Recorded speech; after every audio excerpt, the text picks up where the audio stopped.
Hello बच्चों, let's first read the question. When freshly precipitated FeOH whole thrice is boiled with the water in the presence of few drops of dilute HCl, a hydrated ferric oxide sole is obtained. तो this method is termed as, तो ये method हमारा किस नाम से जाना जाता है? तो सबसे पहले क्या है, हमारा इलेक्ट्रोडिस्पर्शन है क्या ये? तो इलेक्ट्रोडिस्पर्शन क्या होता है कि this method is used to prepare the colloidal solution of metal. किसके कोलाइडल सॉल्यूशन? मेटल के. And in this method the metal whose colloidal solution is to be prepared is made as the two electrode. क्या करते हैं, जिससे हमें metal का बनाना है उसके मेटल को क्या करते हैं, उनको दो इलेक्ट्रोड की तरह हम लोग क्या करते हैं, यूज करते हैं. And these electrode are the immerse in the water. क्या करते हैं, इलेक्ट्रोड को क्या करते हैं, वाटर में इमर्ज कर देते हैं एंड उस वाटर में क्या करते हैं, few drops of QH add कर देते हैं. क्या ऐड कर देते हैं? Few drops of QH add कर देते हैं एंड इस वेसल को क्या करते हैं, किसमें रखते हैं? The vessel is kept in the freezing. तो क्या करेंगे, वेसल को क्या कर दिया हमने, फ्रीजिंग में. तो वेसल इस तरीके से होता है. ये क्या है, हमारा इलेक्ट्रोडिस्पर्शन मेथड को दिखा रहे हैं हम लोग. तो इसको और क्या भी बोलते हैं हम लोग, ब्रैडिक्स आर्क मेथड बोलते हैं. इसको क्या बोलते हैं? ब्रैडिक्स आर्क मेथड बोलते हैं हमारा. तो इस तरीके से क्या है कि यहाँ पर ये हमारा ये है, इस तरीके से ये हमने क्या करा है, इसको ये वाला कंटेनर हमारा ये है एंड ये हमने क्या करा है, इसको आइस में रख दिया. इस तरीके से हमने क्या करा है, इसको आइस में पैक कर दिया. इस तरीके से ये सारी चीजें, ये आइस में इस तरीके से हमने क्या करा है, इसको पैक कर दिया. यहाँ पर पूरा आइस में इस तरीके से यहाँ पर ये पैक हो गया है.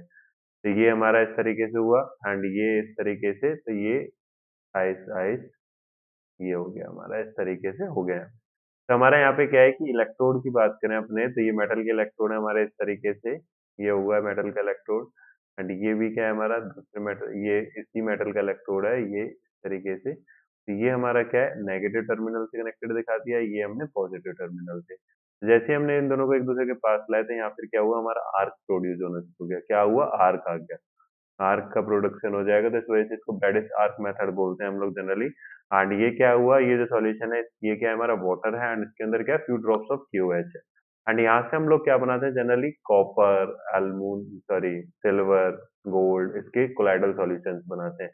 तो इलेक्ट्रोडिस्पर्सन से क्या ये पॉसिबल है? बिल्कुल नहीं. तो क्या है कि पेप्टाइजेशन है. नेक्स्ट है peptization, the process of conversion of freshly prepared precipitate into the colloidal solution by adding suitable electrolyte is called the peptization.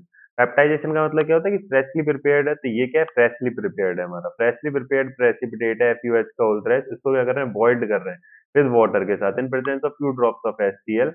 क्या होगा कि in presence of few drops of HCl के साथ इसे बॉइल करते हैं, तो a hydrated ferric oxide sol is obtained. तो क्या है, हमारा FeOH का होल थ्राइस है इस तरीके से एंड इसको हमने क्या करा, डाइल्यूट HCl एंड इस तरीके से हीट दिखा दिया, जिससे कि हमारा बॉइल्ड वाटर है ये इस तरीके से.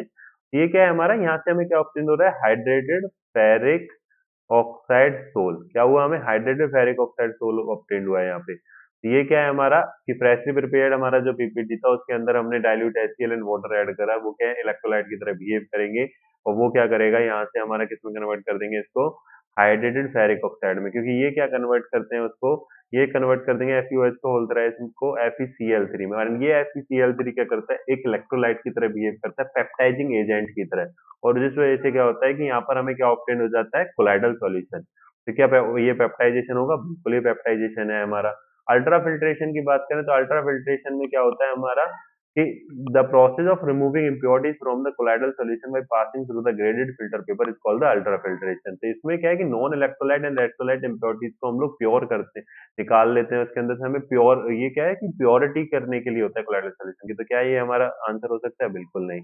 नेक्स्ट हमारा डायलिसिस. तो डायलिसिस भी क्या है हमारा, ये भी एक प्योरिफिकेशन मेथड है किसका, कोलाइडल सॉल्यूशन का. इसमें क्या होता है, the process of removal of crystalloid impurities from the impure colloidal solution is called the dialysis. And इसके लिए जो apparatus हम लोग यूज करते हैं डायलिसिस के लिए, उसको बोलते हैं डायलाइजर. क्या बोलते हैं? डायलाइजर. एंड इस प्रोसेस में क्या करते हैं, जनरली हम लोग क्या करते हैं, एक बैग टाइप का होता है, बैग होता है जो कि सैलोपेन या फिर पार्चमेंट का बना होता है. एंड उसके अंदर क्या है, कोलाइडल सॉल्यूशन को हम लोग भरते हैं. तो कोलाइडल सॉल्यूशन को उसका अंदर जैसे हम पैक करते हैं, उसको क्या करते हैं, वाटर में क्या करते हैं, डिप कर देते हैं. ये हमारा ये इस तरीके से बैग होगा, ये इस तरीके से, ये हमारा क्या है, सोल है. ये क्या हो गया, हमारा सोल है, कोलाइडल का सोल. एंड यहाँ पर हम क्या है कि इसको वाटर में जैसे ही हम इसको क्या करते हैं, डिप करते हैं. ये पर्चमेंट मेम्ब्रेन या फिर हमारा क्या किसका बना होता है, सैलोपिन मेम्ब्रेन का. तो ये क्या कर रहे हैं, हम इसको डिस्पर्स कर रहे हैं, सस्पेंड कर रहे हैं किसके अंदर, सॉरी सस्पेंड करा हमने किसके अंदर, फ्रेश वाटर के अंदर. तो जो इम्प्योरिटीज होती है वो इसमें से क्या हो जाती है, कोलाइडल सॉल्यूशन में से रिमूव हो जाती है. तो प्योर कोलाइडल क्या हो जाता है, यहाँ से हमें ऑब्टेन्ड हो जाता है, प्योर कोलाइडल ऑब्टेन्ड होता है। तो यहाँ पर कोई भी हमारा FeOH3 के अंदर क्या है कि हमने तो फ्रेशली प्रिपेयर्ड की बात करी है, उसके अंदर हमने ऐड करा है, बट यहाँ पर कुछ ऐसा, पर डायलिसिस में ऐसा कुछ भी नहीं हो रहा है, तो ये इसका ऑप्शन डायलिसिस भी नहीं हो सकता है। तो करेक्ट आंसर जो है हमारा वो कौन सा हो जाएगा, option 2 will be the correct answer. I hope you understand it very well. Thank you.